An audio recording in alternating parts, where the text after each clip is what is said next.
성경 말씀 봅니다. 마태복음 13장 36절부터 43절 말씀까지입니다.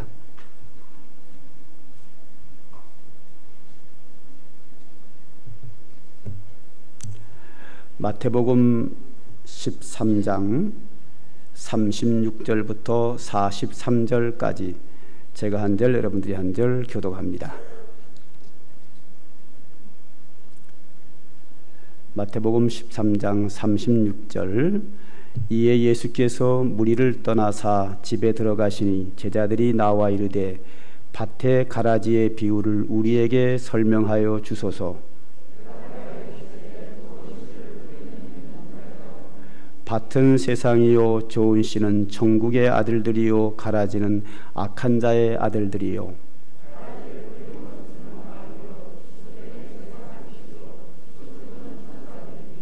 그런즉 가라지를 거두어 불에 사르는 것 같이 세상 끝에도 그러하리라.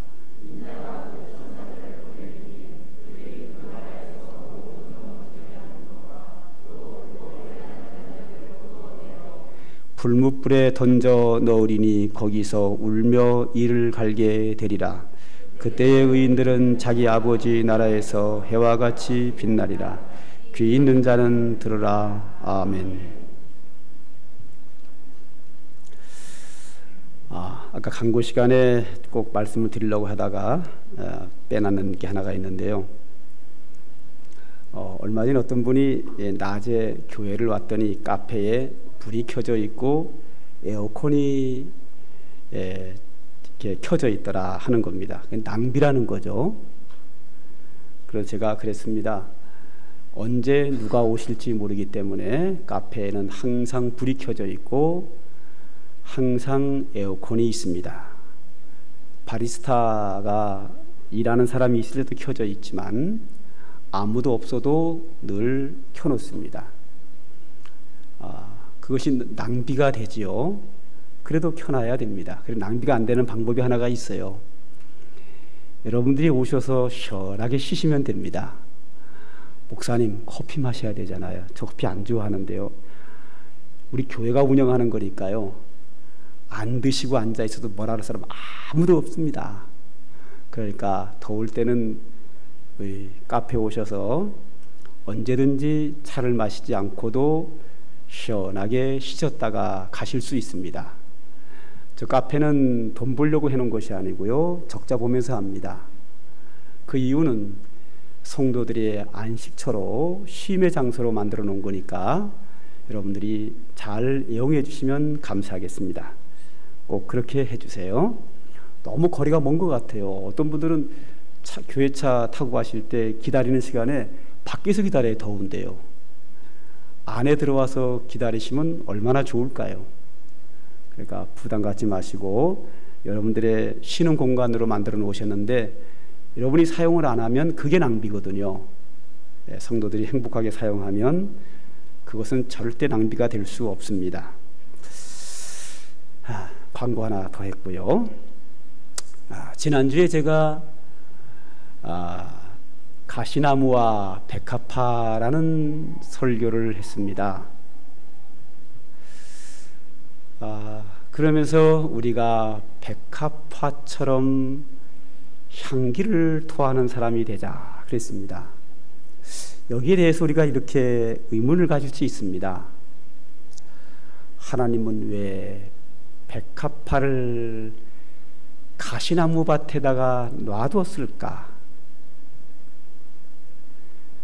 가시나무를 다 제거하고 상과들의 백합화만 활짝 펴 있으면 보기에 얼마나 아름답고 향기가 퍼져나가며 백합화꽃이 찔릴 위험도 없는데 가시나무만 제거해주면 얼마나 좋을까 하는 생각을 우리가 할 수 있습니다.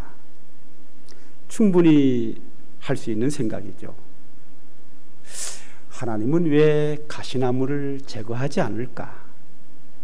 오늘과 다음 주 설교에서 그 답을 두 주간에서 드리려고 합니다. 결론은 하나님은 가시나무를 제거하지 않으십니다. 아담과 하와가 범죄한 이후에 들에는 가시나무와 엉겅퀴가 자라게 됐다라고 말합니다. 아담과 하와가 범죄한 이후에 그의 자녀 두 형제가 형이 동생을 시기하여 시기는 미움으로 바뀌어서 돌로 동생을 때려서 죽이는 일이 발생했습니다. 그 인간의 악한 세상 생각은 지금까지 계속되고 타락한 에덴 동산에서 올라온 가시나무와 엉겅퀴는 지금도 계속해서 들과 산에서 자라고 있습니다. 이것이 우리의 현실입니다. 오늘은 그거와 좀 비슷하게 가라지와 곡식에 대한 이야기입니다. 예수님께서 왜 이 땅에 가시나무가 존재하는지 그 설명에 대하여 한 비유를 말씀하십니다. 어떤 한 부자가 있었는데 그 부자가 종들을 통해서 밭에다가 곡식을 심었습니다. 얼마 후에 와서 보니 밭에 곡식만 올라오는 것이 아니라 아무 쓸모없는 곡식에 방해가 되는 가라지도 올라왔습니다. 종들이 그 모습을 보고 주인에게 질문을 합니다. 주인님, 우리가 밭에 곡식만 심었는데 가라지도 올라왔네요. 그랬더니 주인이 대답하기를 아마도 악한 자가 와서 가라지를 뿌리고 갔느니라. 그러면 주인님, 악한 자가 뿌린 저 가라지를 우리가 다 뽑아버릴까요? 주인이 대답하기를 내버려 두라. 너희가 밭에 들어가서 가라지를 뽑다가 곡식까지 다칠까 염려가 되는구나. 밭에서 곡식과 가라지가 함께 자라지만 추수 때가 되면 내가 추수꾼에게 말하여 가라지를 먼저 거두어서 불에 태워버리고 곡식은 거두어서 창고에 들이도록 하리라. 이런 이야기를 예수님이 사람들에게 많은 사람들 앞에서 하셨습니다. 이 이야기를 함께 했던 제자들이 재미있게 잘 들었습니다. 이야기는 재미있게 잘 들었는데 제자들이 생각을 합니다. 이게 도대체가 무슨 뜻이지? 이야기는 다 이해를 했는데 이게 예수님이 우리에게 무엇을 교훈하려고 이 말씀을 하셨지? 그 교훈을 모르겠는 거예요. 그래서 나중에 예수님과 제자들이 집으로 돌아왔습니다. 도무지 제자들이 이것이 무슨 교훈을 하기 위해서 이 말씀을 하셨는지 이해가 되지 않아서 예수님께 질문을 합니다. 선생님, 아까 가라지와 곡식의 이야기를 하실 때 우리가 그것이 무엇을 의미하는지를 모르겠습니다. 그러니 그 말을 설명하여 주십시오. 즉 해석하여 달라고 요청을 했습니다. 그래서 예수님께서 제자들에게 그 곡식과 가라지 얘기가 어떤 의미를 가지고 있는지 해석하여 설명을 합니다. 설명은 이렇습니다. 예수님이 말씀하시기를 좋은 씨를 뿌린 것은 인자다. 즉 좋은 씨를 뿌린 것은 예수님이고 씨를 뿌린 밭은 이 세상이고, 좋은 씨는 천국의 아들들이고 가라지는 악한 자의 아들들이다. 그리고 가라지를 뿌린 자는 원수 마귀고 추수 때는 세상 끝날이고 추수꾼은 천사들이니라. 그런즉 가라지는 가만히 두었다가 세상 끝날에 천사들을 내가 보내서 사람들을 넘어지게 하고 사람들을 찌르고 불법을 행하는 가라지와 같은 악한 자의 아들들을 내가 다 영원히 불타는 풀무불 지옥으로 보낼 것이고, 그때의 곡식에 해당되는 의인들은 아버지의 나라에서 해처럼 빛나리라. 이렇게 해석하여 설명하셨습니다. 그 해석하여 설명한 것이 오늘 본문의 내용입니다. 저는 이 예수님의 가라지의 비유와 그 가라지 비유에 대한 해석에 대한 설명을 저는 여러분들에게 설교로 이 시간에 말씀을 드리려고 합니다. 이 땅에는 우리가 똑같이 세상에 살아가지만 하나님은 저 사람은 데려갔으면 좋겠다. 이따금씩 그런 얘기를 듣습니다. 사람들이 그럽니다. 어떤 사람은 좀 세상에 없으면 좋겠어. 하나님이 언제 데려가시지? 그런데 오늘 성경에서 예수님이 말씀하시기를 그냥 이 세상에 악인과 의인을 다 공존하도록 내버려 둔다는 겁니다. 가라지와 곡식을 보면요, 곡식을 뿌렸는데 거기에 가라지 씨가 떨어졌단 말이죠. 그럼 이것이 싹이 나면 위로는 싹이 나오지만 밑으로는 뿌리가 나옵니다. 싹과 뿌리는 동시에 나옵니다. 싹이 나오면서 뿌리가 나오면서 곡식과 가라지에 뿌리가 서로 엉겨 있습니다.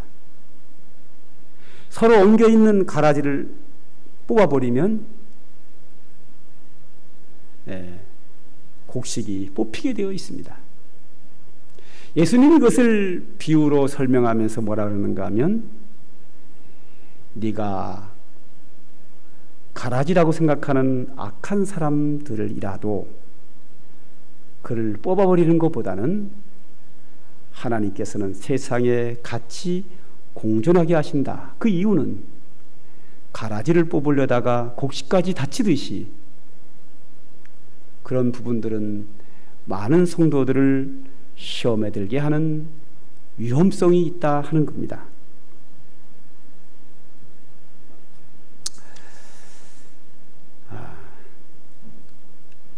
이따금씩 목회를 하면서 교회는 불미스러운 일들이 일어납니다. 왜냐하면 교회 안에도 여전히 곡식과 가라지가 함께 공존합니다. 몇 년 전에 우리 교회에 어떤 불미스러운 일이 있었습니다. 그럼 교회에 이제 문제가 생기면 뭐 좋은 거야 뭐 제가 광고하기가 참 쉬운데, 이 안 좋은 문제는 딱 광고를 할 수 없습니다. 그 말을 해서 도움되는 사람도 있지만 때에 따라서 그 말 때문에 시험에 드는 사람이 생기기 마련입니다. 그래서 그 사람을 탁 속아낼 수가 없는 게 교회의 생리입니다. 그런 목사는 일반 성도들을 보호하기 위해서 가능하면 사건을 덮게 되고 덮은 상태에서 조용히 문제를 해결하고 하려고 하는 것이 목회자의 마음입니다. 그렇게 이제 이렇게 덮고서는 해결하기 위해서 노력을 하고 있는데, 어떤 한 사람이 그것을 사람들에게 막 이야기를 합니다. 이야기하는 내용이 뭔가 하면 목사님이 이렇게 나쁜 짓을 했다. 그러니 나 교회 안 나간다. 이렇게 얘기를 하는 거예요. 그러니까 그 이야기를 들은 집사님이 아까 일부 예배 나오신 분인데 그분이 자기도 그러면 교회 안 나가. 그리고 또 그 사람이 또 그걸 딴 사람에게 얘기를 하는 거예요. 얘기해서 우리 교회 나가지 말자. 이런 얘기가 이제 퍼져나가기 시작을 했습니다. 제가 이 문제를 덮으려고 하는 이유는 이 문제가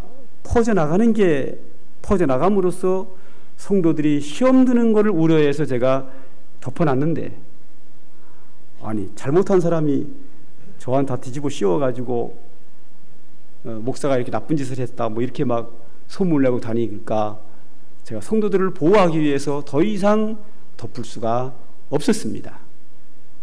그래서 할 수 없이 주일날 제가 광고를 하고 진직자들을 3층 회의실로 불렀습니다.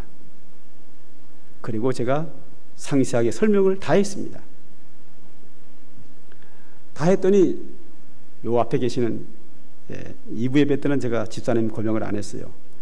제가 3부 예배 때도 뭐 지수선 집사님이라고 제가 설명을 안 하겠지만 그 집사님이 화를 팍 내면서 하는 말이, 목사님 그 이야기를 왜 인지하십니까?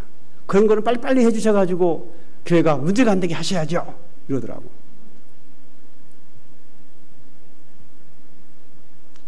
그래서 제가 그랬죠.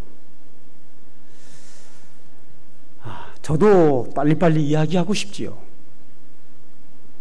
그러나 이 이야기를 함부로 말미암아 이 이야기 때문에 다른 성도들이 시험에 들 염려가 있어서 말을 못했습니다. 그러나 이것을 빨리 이야기하는 거하고 안 하는 거하고 서로 좋은 점이 있고 안 좋은 점이 있습니다. 그러나 다음에 또다시 이런 일이 생긴다고 하면 지금보다 조금 더 빨리 이야기해 보도록 하지요. 이렇게 제가 말씀드린 바 있습니다. 그리고서 이제는 아예 어차피 공개된 거니까 공개적으로 다 처리하고 말았지요.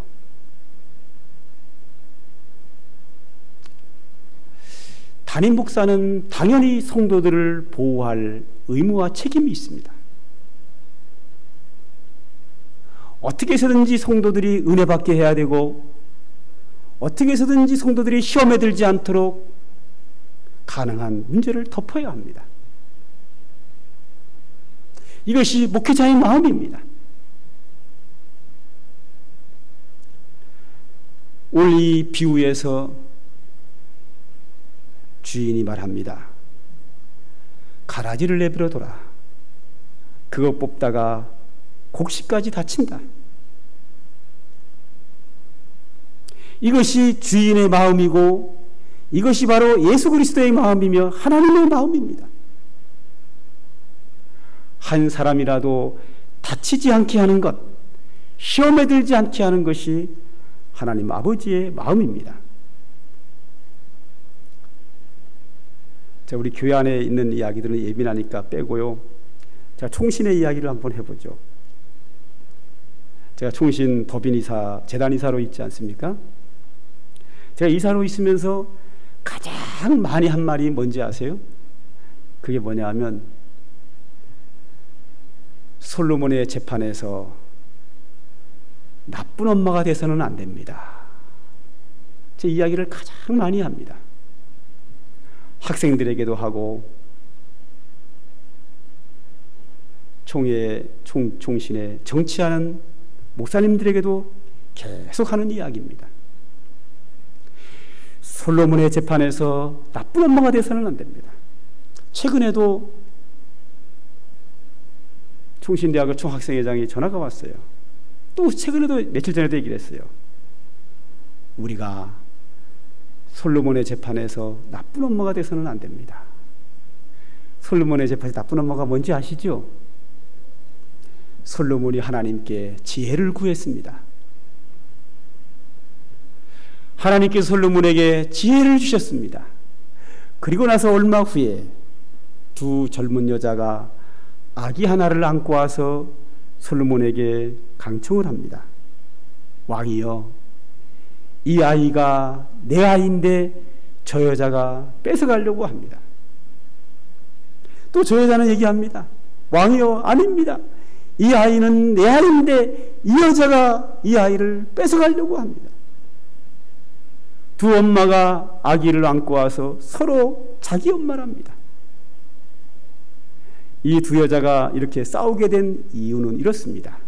이 두 여자는 기생이었습니다. 기생으로서 한 방에서 같이 사는 사람입니다.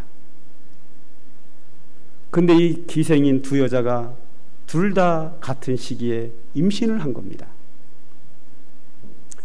지금이야 피임을 하는 방법이 여러 가지가 있지만 그 당시에는 피임을 하는 방법이 전혀 없습니다. 그래서 남편 없이 이 두 여인이 한 집에 살면서 아기를 낳았습니다. 그러던 어느 날 자고 일어나 보니 한 아이가 죽은 겁니다.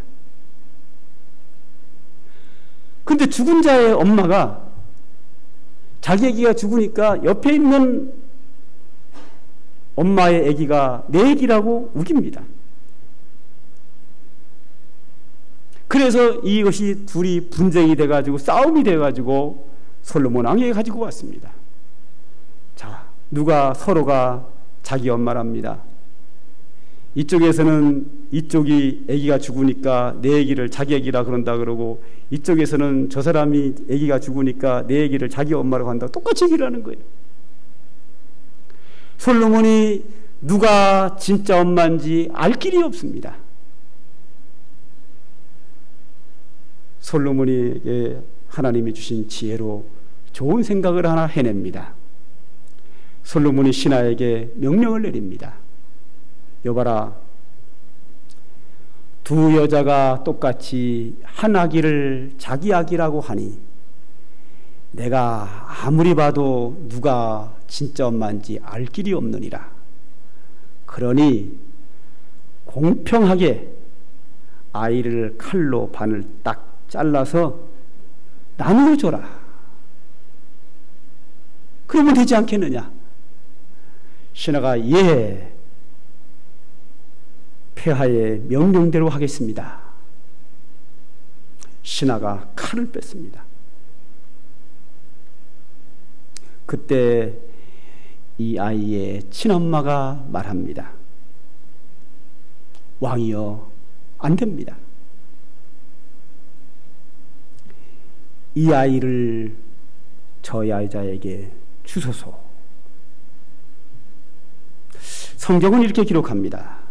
열왕기상 3장에 그 산 아들의 어머니 되는 여자가 그 아들을 위하여 마음이 불붙는 것 같아서 왕께 아뢰어 청하건대 주여 내 주여 산 아이를 그에게 주시고 아무쪼록 죽이지 마옵소서 하되, 다른 여자는 말하기를 내 것도 되게 말고 네 것도 되게 말고 나누어 주소서 하는지라. 솔로몬이 결론을 내립니다.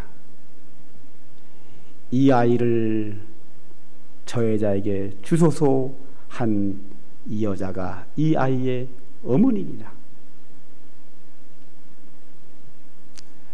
그 아이의 친엄마는 아이를 사랑하게 되어 있습니다.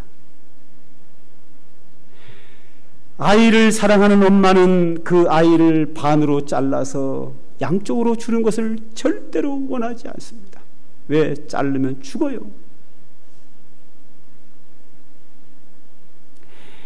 내 아이를 죽이는 것보다는 저 못된 여자가 내 아이를 키우는 게 나은 거예요. 얼마나 억울합니까? 저 거짓말하는 저 여자에게 내 아이를 뺏기는 것이 얼마나 억울합니까? 그래도 내 아이가 죽는 것보다는 저 못된 여자가 내 아이를 살려서 키우는 게 그 아이를 사랑하는 엄마는 좋은 거예요. 그래서 왕이여 이 아이를 저 여자에게 주소서. 나쁜 엄마는 이 아이가 자기 아이가 아니기 때문에 죽임들 손해볼 것이 없습니다. 내 아이도 되지 않고 너 아이도 되지 않고 반으로 자르소서. 이것이 나쁜 엄마의 마음입니다. 저는 그래서 이 이야기를 총신해서 계속합니다. 사람들에게. 솔로몬의 재판에서 나쁜 엄마가 돼서는 안 됩니다. 학교를 살려야 되고 내가 양보하고 내가 손해보고 내가 억울하다고 해서 싸우고 투쟁하고 수업을 거부하고 파행으로 가고 학교를 어려운 수렁으로 빠뜨려서는 안 된다는 게 제가 끊임없는 주장입니다.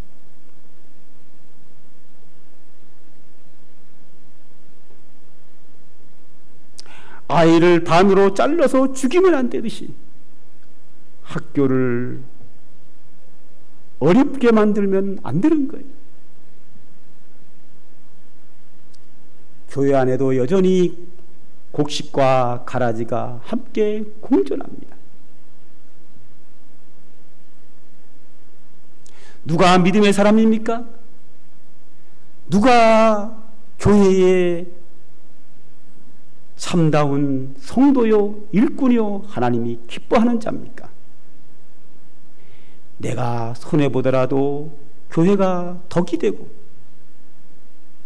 내가 희생하더라도 교회가 잘 되고 내가 사람들에게 욕을 먹더라도 하나님이 영광을 받으시고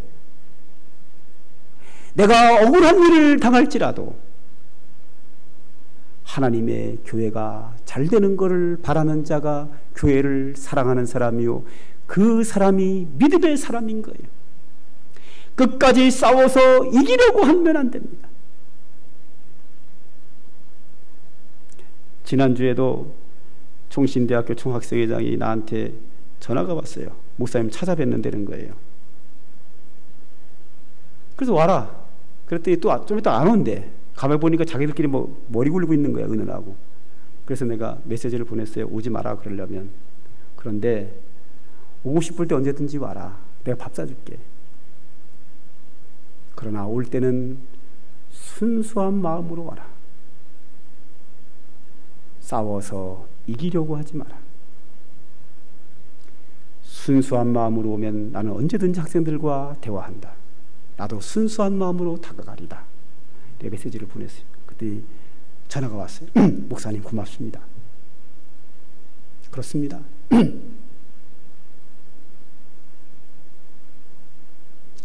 내가 희생하더라도 하나님의 교회가 잘 된다고 하면 그것을 선택해야 합니다. 내가 억울하고 속상하고 내가 아무 까닭 없이 사람들에게 욕을 먹을지라도 얼마나 서운하고 속상하겠습니까? 뒤돌아서서 눈물을 흘릴지언정 하나님의 교회가 잘 되는 걸 선택해야 합니다. 내가 손해보고 눈물을 흘려 조용히 하나님의 교회를 위해서 가만히 있다면 하나님이 그 사람을 얼마나 기뻐하실까요? 여러분이 하나님이시면 그 사람을 얼마나 기뻐할까요? 여러분 하나님이 기뻐하는 성도를 선택하시겠어요? 아니면 끝까지 싸워 이겨가지고 남을 발로 밟고 올라가서 하나님 앞에 인정받지 못하는 사람을 선택하시겠습니까? 선택은 여러분이 하는 겁니다.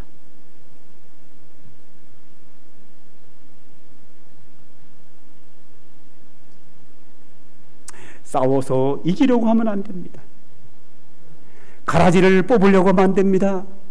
어떻게든지 문제를 축소시키고 이 문제로 인하여 교회가 손해보지 않고 사람들이 상처받지 않고 사람들이 불이익을 당하지 않고 하나님께 영광이 된다면 내가 억울하도 덮어야 되고 내가 한 사람 참아서 될 것 같으면 내가 참아야 되고 내 한 사람이 희생해서 끝날 것 같으면 내 한 사람이 희생해야 합니다. 이것이 성도입니다. 왜 그렇게 해야 되나요? 오늘 여기 예수님이 말씀하십니다. 세상 끝날에 내가 추수꾼에게 명령하여 가라지는 모아 아궁이에서 불태워버리고 곡식은 거두어 창고로 드리리다. 그러면서 주님이 결론을 이렇게 내립니다. 마지막 절이죠. 오늘 본문. 그때에 의인들은 자기 아버지 나라에서 해와 같이 빛나리라. 귀 있는 자는 들으라. 이 비유의 결론입니다.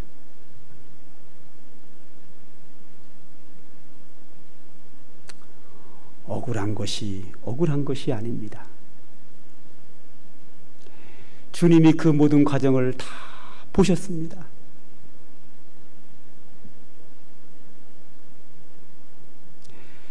세상 사람들은 나를 억울하게 하시지만 하나님은 나를 억울하게 하시지 않습니다.